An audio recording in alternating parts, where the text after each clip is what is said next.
आप सभी का नमो कीर्तन मंडली में हार्दिक स्वागत है। आज आपको श्री राम का एक बहुत ही प्यारा सा भजन सुना रही हूँ।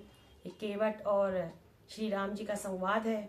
जब केवट की नैया पे प्रभु राम चढ़ते हैं तो केवट को आभास हो जाता है कि ये कोई साधारण मानव नहीं है, ये प्रभु श्री राम है। और वो उनसे कहते हैं कि प्रभु अब मैं आपसे कोई भी उतराई नहीं लूँगा, क्योंकि मैं तो बहुत छोटा सा मामूली इंसान हूँ, सिर्फ एक पार से दूसरी पार कोई नैया को लगाता हूँ, लेकिन आप जीवन की मझधार में फंसी नैया को इस लोक से उस लोक तक ले जाते हैं। तो कैसे वो अपने संवाद के माध्यम से श्री राम जी को बता रहा है, ये केवट का भजन आप सभी के लिए। केवट ने कहा रघुराई से, केवट ने कहा रघुराई से, उतराई न लूंगा हे भगवन। केवट ने कहा रघुराई से, केवट ने कहा रघुराई से, उतराई न लूंगा हे भगवन, उतराई न लूंगा हे भगवन, उतराई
सियापति रामचंद्र भगवान की जय।